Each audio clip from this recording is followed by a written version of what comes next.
Hello दोस्तों, कैसे हैं आप सब लोग। आई होप कि आप बहुत अच्छे हैं। और हम हैं फिज़िक्स बंधु, जो कि लेकर आए हैं वापस से इलेक्ट्रोस्टैटिक का एक नया और बहुत ज़्यादा ही इम्पोर्टेंट टॉपिक। बट उसके पहले अगर आपने सब्सक्राइब नहीं किया है हमारे चैनल को, तो आप जल्द से जल्द सब्सक्राइब कर लो। अभी सब्सक्राइब कर लो यार, बाद में टाइम नहीं मिलेगा, पढ़ना है बहुत सारा। तो अभी सब्सक्राइब कर लो, दोस्तों के साथ इस लिंक को शेयर कर दो, ताकि वो भी आकर आपके साथ ज्वाइन हो जाए और म्यूचुअल डिस्कशन के साथ आप इस टॉपिक को, इम्पोर्टेंट टॉपिक को बहुत जल्दी समझ लें और तैयार हो जाएं। अगले टॉपिक के साथ हम लोग स्टार्ट करेंगे इलेक्ट्रोस्टैटिक फोर्स। दोस्तों, आज का जो वीडियो है उसमें होने वाला है इलेक्ट्रोस्टैटिक फोर्स क्या होता है। कूलॉम्स लॉ, सब लोग इसके बारे में जानते भी हैं। कूलॉम्स लॉ हम लोग समझेंगे कि क्या है कूलॉम्स लॉ का स्टेटमेंट, साथ में किस तरह से इसका फॉर्मूला डेराइव किया जाएगा, परमिटिविटी नाम की ये चीज़ क्या होती है, नेचर कैसा होता है फोर्स का, और इम्पोर्टेंस ऑफ फोर्स या कूलॉम्स लॉ क्या होगा। तो आइए दोस्तों, सबसे पहले हम लोग स्टार्ट कर लेते हैं, या यूज़ कह लें कि समझ लेते हैं इलेक्ट्रोस्टैटिक फोर्स क्या कहता है।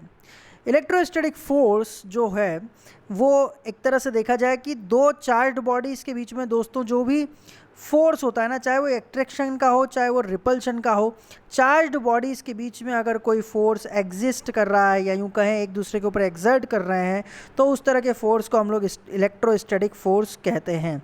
इसकी डेफिनेशन अगर हम लोग दे दें तो डेफिनेशन यहाँ पे लिखी हुई है, the force acting between two electrically charged bodies. एक बार फिर दोहराते हैं, the force acting between two electrically charged bodies at rest is called electrostatic force. तो इलेक्ट्रोस्टैटिक फोर्स होता है, उसकी डेफिनेशन आप यहाँ पे समझ सकते हैं। एक बात जो हमें नहीं भूलनी है वो है एट रेस्ट। दोस्तों, इलेक्ट्रोस्टैटिक फोर्स जो है वो एट रेस्ट पे, जो हमारे जो रुके हुए रहते हैं चार्जेस, उनके ऊपर अप्लाई होता है। और जो फोर्स है उसकी क्या वैल्यू होनी चाहिए, फोर्स का कैसा फॉर्मूला होगा, वो सब हम लोग देखेंगे कूलॉम्स लॉ में। और कूलॉम्स लॉ का जो स्टेटमेंट है वो हम लोग देख लेते हैं क्या होता है। तो कूलॉम्स लॉ का स्टेटमेंट दोस्तों बोलता है कि अगर कोई दो चार्जेस हैं, कोई दो पॉइंट चार्जेस हैं, और उनको अगर एक दूरी से रखा दिया गया है, मान लो एक चार्ज को यहाँ रख दिया है, दूसरी चार्ज को थोड़ी दूर रख दिया गया है, तो उन दोनों के बीच में कोई फोर्स होगा, नो डाउट होगा ही होगा। अट्रैक्शन का होगा चाहे रिपल्शन का होगा। और ये जो फोर्स है ये किस पे डिपेंड करेगा, वो क्या किस पे डिपेंड करेगा, दो चीज़ों पे डिपेंड करेगा। एक तो चार्जेस जो हैं, दोनों चार्जेस, मान लो Q1 और Q2 नाम का चार्ज, नाम रख देते हैं उन दोनों चार्जेस का, तो उन दोनों के चार्जेस की वैल्यू के मल्टीपल या प्रोडक्ट के के ऊपर डिपेंड करेगा। साथ ही में डिपेंड करेगा वो उन दोनों के बीच में जो डिस्टेंस रखी हुई है, जितनी दूरी से उनको रख रखा है, उसके ऊपर। तो सबसे पहले तो हम लोग स्टेटमेंट देख लेते हैं सिंपल, आगे देख लेंगे उसका एक्सप्लेनेशन क्या है। तो coulomb's law states that the force of attraction और repulsion between two point charges is directly proportional to the product of their magnitude and inversely proportional to the square of the distance between them। तो इसको एक condition के through हम लोग derive भी कर लेते हैं दोस्तों, और समझ भी लेते हैं कि ये होता क्या है। तो ये एक ज्योमेट्री आपके सामने बनी हुई है, आप यहाँ पे ध्यान दें। यहाँ ऊपर लिखा हुआ है कि हमने Q1 और Q2 नाम के दो चार्ज लिए, जिनको R डिस्टेंस से हमने एक दूरी पे रख दिया है। A पॉइंट पे Q1 रखा हुआ है दोस्तों, आप ज्योमेट्री को देखेंगे तो A पॉइंट पे Q1 रखा हुआ है, B पॉइंट पे Q2 रखा हुआ है। Q1 के कारण Q2 पे जो लगने वाला फोर्स है वो B, मतलब कि ये वाला फोर्स, सॉरी ये वाला फोर्स Q1 के कारण Q2 पे लगने वाला फोर्स कौन सा है, FA2B। और Q2 के कारण Q1 पे जो फोर्स लगने वाला है वो है B2A, FB2A। अब इसका मतलब ये हुआ कि दोनों के ऊपर जो फोर्स लग रहा है ना वो बराबर है। FB2A इसको इस डायरेक्शन में फोर्स लगा रहा है, और एफ ए टू बी इस डायरेक्शन, मतलब जो मैग्नीट्यूड है वो सेम रहेगा, बस डायरेक्शन चेंज है। तो इसको हम लोग सबसे पहले तो कूलॉम्स के अकॉर्डिंग कूलॉम्स लॉ हम लोग इसको समझ लेते हैं कि कूलॉम्स लॉ के हिसाब से क्या होगा इस ज्योमेट्री के अंदर फोर्स की वैल्यू का। तो कूलॉम्स लॉ के हिसाब से जो फोर्स होगा वो होगा directly proportional to the Q1 into Q2, Q1 into Q2, ये इस तरह से यहाँ पर लिखा हुआ है दोस्तों। तो ये ज़रूर ध्यान दीजिए कि F is directly proportional to Q1 into Q2। ये स्लाइड थोड़ा इधर चला गया, Q1 इंटू Q2। दूसरी लाइन में वो बोल रहा था inversely proportional to the square of the distance between them. तो डिस्टेंस बिटवीन देम उनके बीच में क्या है, ये R है, दिख रही है R, ये दूरी है यहाँ से यहाँ तक की। तो ये जो R है वो हमको डिस्टेंस के बारे में जानकारी दे रहा है, और वो बोल रहा है इन्वर्सली प्रोपोर्शनल, उल्टा, मतलब कि अगर R को मैं बढ़ाता हूँ तो मेरा फोर्स कम हो जाएगा। इस तरह का प्रोपोर्शनल का, इन्वर्सली प्रोपोर्शन का उसके साथ रिलेशन है। तो सबसे पहली कंडीशन हो गई directly proportional to Q1 into Q2, और दूसरी कंडीशन हो गई inversely proportional to the square of the distance. इन दोनों को दोस्तों हम लोग साथ में लिख सकते हैं, जो कि हमने यहाँ पे लिखा भी है। F is directly proportional to the Q1 into Q2 upon R square. वापस से समझ लो कि एक कंडीशन वो बोल रहा था directly proportional to the product of magnitudes of the charges, मतलब ये Q1 इंटू Q2 क्या है, मैग्नीट्यूड ही तो है, दोनों चार्जेस का वैल्यू है उनकी कूलम्स में, और R जो है वो मीटर्स में है। वो कितना हो रहा है, 1/r स्क्वायर, इन्वर्सली प्रोपोर्शनल है। तो दोनों कंडीशंस को जब हमने देखा तो लिख सकते थे उसको F is directly proportional to Q1 into Q2 upon में R स्क्वायर। अब दोस्तों देखो, आप नीचे जब हम लोग देखते हैं तो हमने बोला कि भैया प्रोपोर्शनलिटी का साइन जो है वो अगर हटाएंगे तो हमारे पास आएगा एक, क्या आएगा, एक कांस्टेंट आएगा। ये K नाम का कांस्टेंट है। किस नाम का कांस्टेंट है, K नाम का, पहचानते हो, ठीक है। तो K जो है वो क्या होता है, वो होता है हमारा प्रोपोर्शनलिटी कांस्टेंट, जिसको हम लोग बोलते हैं इलेक्ट्रोस्टैटिक कांस्टेंट भी बोलते हैं, इलेक्ट्रोस्टैटिक फोर्स कांस्टेंट भी बोलते हैं। इसको हम याद रखेंगे। इसकी जो वैल्यू होती है दोस्तों वो होती है K is equals to 1/4 pi epsilon naught. दोस्तों ये जो साइन दिख रहा है, इसके बारे में भी हम लोग बात करेंगे। ये जो K है इसकी न्यूमेरिक वैल्यू भी होती है, जो कि होती है 9 इंटू 10⁻⁹ 9 इंटू 10⁻⁹।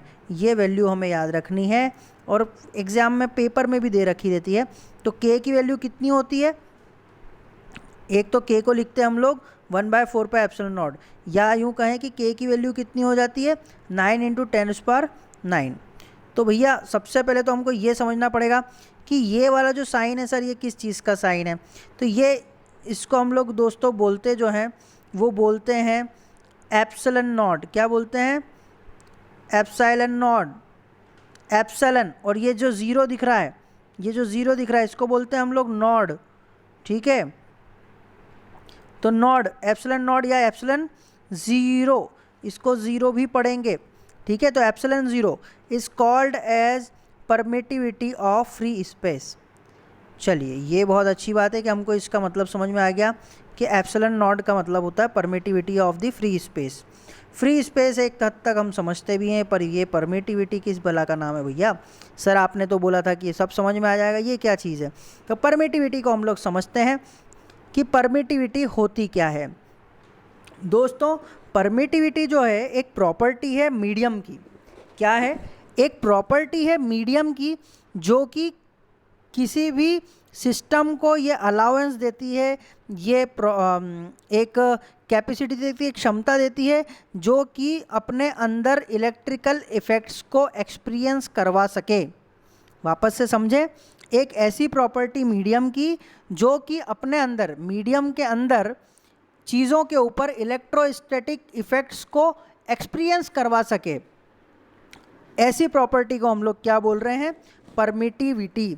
जैसे कि आपकी स्किन, अगर आपको कोई सेंसेशन फील करना है तो ये मीडियम है मेरे लिए कि मैं इसको यहाँ पे कुछ टच करूँ, या तो मैं पिंच कर सकता हूँ, या तो पुश कर सकता हूँ, या तो प्रेस कर सकता हूँ, तो जो स्किन के ऊपर जो हो रहा होगा वो मैं एक्सपीरियंस करवा पाऊँगा। मतलब अगर मुझे सेंसेशन एक्सपीरियंस करना है तो मुझे मेरे स्किन के अंदर ये प्रॉपर्टी होनी चाहिए कि वो सेंसेशंस को एक्सपीरियंस करवा सके। तो ऐसी ही प्रॉपर्टी मीडियम की, कि मीडियम के अंदर मीडियम के अंदर हम लोग चार्जेस के बीच में फोर्स देखना चाहते हैं, पर Q1 नाम का चार्ज Q2 नाम के चार्ज पे फोर्स लगा दे, ऐसा मीडियम का नेचर भी तो होना चाहिए। ठीक है, तो ऐसा नेचर उसका होगा, और वो नेचर जो होगा उसको हम लोग बोल रहे हैं परमिटिविटी। ठीक है, तो उसकी जो वैल्यू है वो समझ लेंगे। फ्री स्पेस का ये मतलब है, परमिटिविटी जो है ना वो अलग अलग होती है। जैसे एयर की अलग हो गई, वैक्यूम की, एयर की, है ना। उसके बाद पानी की अलग हो गई, पानी के अंदर भी चार्जेस रहते हैं, उनके बीच में भी फोर्स रहता है, पर उनके बीच में फोर्स की जो परमिटिविटी के कारण है फोर्स की वैल्यू अलग हो जाएगी, और खास करके परमिटिविटी ऑफ वाटर भी चेंज हो जाएगी। यहाँ पे फ्री स्पेस की जो वैल्यू दे रखी है वो दे रखी है 8.854 into 10⁻⁻12 coulomb inverse newton inverse metre inverse 2। ठीक है, coulomb square newton inverse metre square metre inverse 2। ठीक है, तो यहाँ पे ये बात समझें कि एप्सिलॉन नॉट की वैल्यू ये कैसे आई। तो भैया के की वैल्यू आपको पता थी, हमने क्या किया कि के को यहाँ पुट कर दिया और एप्सिलॉन नॉट को यहाँ पुट कर दिया। पिछला जो फॉर्मूला था K is equals to 1/4 pi epsilon naught, उसको हमने क्या किया। ठीक है, तो 4 पाई में 4 तो कांस्टेंट हो गया, पाई की वैल्यू आपको पता ही है 3.14, इंटू के की वैल्यू कितनी थी? के की वैल्यू थी 9 इंटू 10⁻⁹। ठीक है, कितनी थी? 9 इंटू 10⁻⁹। तो वो वैल्यू आप इस के की यहाँ पे रखो, आप जब इसको सॉल्व करोगे तो आपके पास इस तरह की वैल्यू आ जाएगी, ये वैल्यू आ जाएगी। तो परमिटिविटी एक बार हम लोग ने समझ लिया है कि एक ऐसी प्रॉपर्टी मीडियम की जो कि अपने अंदर इलेक्ट्रिकल इफेक्ट्स को एक्सपीरियंस करवा सके।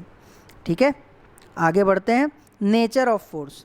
देखो नेचर क्या होगा फोर्स का, या तो रिपल्सिव होगा या तो अट्रैक्टिव होगा। तो दो कंडीशन है, देखो क्या है कि Q1 इंटू Q2, मतलब जो Q1 और Q2 का प्रोडक्ट होगा, अगर वो बड़ा आ जाता है 0 से, अगर Q1 और Q2 को इंटू करने पर वो चीज़ बड़ी आती है 0 से, मतलब कि सीधी सी बात है, अगर आंसर मेरा क्या आ रहा है, पॉजिटिव आ रहा है, तो फोर्स कैसा होगा? रिपल्सिव होगा। अगर मेरा फोर्स का आंसर पॉजिटिव आ रहा है तो रिपल्शन का फोर्स होगा। और इसका ही ठीक उल्टा कि अगर Q1 और Q2 का प्रोडक्ट या जो आंसर है वो आएगा 0 से छोटा, यानी कि नेगेटिव, अगर नेगेटिव आएगा तो जो फोर्स होगा वो कैसा होगा? वो होगा अट्रैक्शन का फोर्स। मतलब अगर किसी फोर्स की वैल्यू, दो चार्जेस के बीच में उनके स्थापित फोर्स की वैल्यू अगर 0 से बड़ी आती है तो वो एक दूसरे के ऊपर रिपल्शन का फोर्स लगा रहे हैं, और अगर उनका जो फोर्स का वैल्यू है वो नेगेटिव आ रहा है तो उनके ऊपर अट्रैक्शन का फोर्स लग रहा है। बिल्कुल सिंपल लॉजिक है, इसमें कुछ भी समझने वाली बात नहीं है। ठीक है, तो इसके साथ हमारा जो फोर्स का फॉर्मूला हो जाता है ना, वो हो जाएगा F is equals to 1/4 pi epsilon naught Q1 Q2 by R square. ठीक है, इसको आप वहाँ पे रिलेट भी कर सकते हो। और आगे हम लोग देख लेते हैं इम्पोर्टेंस ऑफ कूलम्स लॉ। देखो दोस्तों, आपने कोई भी लॉ पढ़ा, उसका इम्पोर्टेंस या यूँ कहें उसके लिमिटेशंस हमको पता होना चाहिए, कारण कि हम लोगों को अलग अलग सिस्टम मिलते हैं हमारा नॉलेज अप्लाई करने के लिए। तो वहाँ पे ये कंडीशंस और उसके जो केसेस हैं, उनके जो इम्पोर्टेंस है या लिमिटेशंस है, वो हमको पता होनी चाहिए। तो सबसे पहले तो हम लोग ये देख लेते हैं कि ये जो फर्स्ट वाला जो है इसको बड़े ध्यान से देखें। It is only true for point charges. क्या बोल रहा है? True for only point charges, छोटे छोटे चार्जेस के ऊपर ही अप्लाई होता है। But also true for extended charges, मतलब छोटे से छोटे चार्जेस से लेके बड़े से बड़े चार्जेस के बीच में ये हम लोग अप्लाई कर सकते हैं। क्या? Coulomb's law. कूलम्स लॉ को नहीं भूलना। क्या अप्लाई कर सकते हैं? Coulomb's law. फोर्स की बात नहीं कर रहे हैं, कूलम्स लॉ की बात कर रहे हैं। फोर्स तो रहेगा ही रहेगा। कूलम्स लॉ कहाँ कहाँ हो सकता है वो देख लें, छोटा और बड़ा चार्ज के ऊपर। दूसरा क्या आ रहा है? Only true for charges at rest. भाई ये तो सीधी सी बात है, ये तो बहुत ही ज़रूरी है, क्योंकि जो मोशन में चार्जेस रहते हैं ना, उनके लिए फोर्स निकालने की अलग मेथड्स हैं, अलग लॉज हैं। तो ये तो यूँ समझ लो कि ये रामबाण आपके पास आंसर है कि only true for charges at rest. ठीक है। अगला इसकी रेंज दे रखी है दोस्तों। रेंज क्या दे रखी है कि 10⁻⁻15 रेडियस से लेकर 10⁻18 मीटर की रेंज तक ये चार्ज के ऊपर कूलम्स लॉ अप्लाई किया जा सकता है, किया जाता है। और एक और लास्ट जो चीज़ है वो ये बता रहा है कि ये जो लॉ है ना, ये ऑब्टेन ही किया गया था किसी एक्सपेरिमेंट से। तो इस लॉ को एक्सपेरिमेंटल लॉ बोलते हैं। मतलब ये एक्सपेरिमेंटल लॉ है, ये प्रूव्ड है। ठीक है। ये कोई मतलब सिर्फ ऐसे ही थ्योरेटिकल हाइपोथेटिकल नहीं है। ठीक है। ये एक्सपेरिमेंट में प्रूव हुआ है, इसलिए इसको एक्सपेरिमेंटल लॉ भी बोला जा रहा है। देखो अब अपन ने ये बहुत सारी चीज़ें जो पढ़ ली हैं, इसमें आगे जो आपको पढ़ना है वो आपको खुद पढ़ना है। हमारी इतनी सारी पढ़ाई करने का मोटिव क्या रहा कि अगर हम लोगों ने खुद से ही घर पे बैठ के थोड़े से नोट्स खुद से नहीं बना लिए, थोड़ी मेहनत तो दोस्तों करना ही है हमको, नहीं तो हम सिर्फ वीडियो देखते रह जाएंगे और हम भले ही समझ जाएंगे सब कुछ, पर प्रैक्टिस के नाम पे हम बिल्कुल ज़ीरो हो जाएंगे। तो धीरे धीरे हम आपको प्रैक्टिस दे रहे हैं इस चैनल के थ्रू, आप उसको बाकायदा ध्यान में रखिए। ये सारे हैंड रिटन नोट्स मैंने आपके सामने रखे हैं। अब थोड़ा सा आपको ये करना है कि things to prepare at your own, मतलब कि आपको कूलम्स लॉ का वेक्टर फॉर्म 11th का थोड़ा सा नॉलेज यूज़ होगा। अभी लॉकडाउन भी है, अगर आप अपने नॉलेज को गेन करना चाहते हैं तो पिछली किताबों से अपने वेक्टर को सीख के, समझ के, या यूँ कहें अप्लाई करके Coulomb's law in vector form को कंप्लीट कर लीजिए, नोट्स बना लीजिए। ये मैं इसलिए बोल रहा हूँ क्योंकि ये बहुत सरल है। आप वेक्टर समझ के ऐसा नहीं समझे कि क्रॉस प्रोडक्ट करना पड़ेगा, फलाना ढिमका करनी पड़ेगी, सिर्फ डायरेक्शन देनी है। मतलब ये हमको कैसे पता चले कि Q1 ही Q2 पे फोर्स लगा रहा है और Q2 ही Q1 पे फोर्स लगा रहा है, हम कौन सा फोर्स निकाल रहे हैं, बस इतना पता करना है। प्रिंसिपल ऑफ सुपरपोजिशन, ये अपने आप में बहुत ही सिंपल चीज़ है। तो मैं आपको रिकमेंड करूँगा कि ये दोनों जो चीज़ें हैं ना, ये दोनों चीज़ें आप अपने घर पे करें और मुझे बताएं कि इस चैनल पे आप कमेंट करके मुझे बताएं कि आप इस चीज़ को करने वाले हो या नहीं करने वाले हो। तो दोस्तों अगर अभी तक आपने इस चैनल को सब्सक्राइब नहीं किया है तो प्लीज़ प्लीज़ प्लीज़ सब्सक्राइब कर दो, ताकि आप हमारे साथ बहुत अच्छा एक जुड़ाव बना लें। और कमेंट करके मुझे बताओ कि वीडियो कैसा लगा। सबसे पहले अगर आपने इसको लाइक करा है, आपको पसंद आया वीडियो, थोड़ा समझ में आ गया है आपको पूरा, तो आप लाइक कीजिए। बेल आइकन को भी हाथों हाथ दबा ही दीजिए ताकि आने वाले वीडियोज़ भी आपको मिल जाएँ। और इस वीडियो को अगर आपने पसंद किया है तो अपने दोस्तों के साथ भी लिंक को शेयर कीजिए, ताकि वो भी इस वीडियो के अच्छे एक्सपीरियंसेस आपके साथ शेयर कर सकें, आप सीख सकें। और अगला वीडियो बहुत ही जल्द आने वाला है दोस्तों। तब तक के लिए बहुत बहुत धन्यवाद, थैंक यू। और हम हैं फिज़िक्स बंधु, ऐसे ही हम लोग जुड़े रहेंगे, बने रहेंगे। बाय बाय, जय हिंद।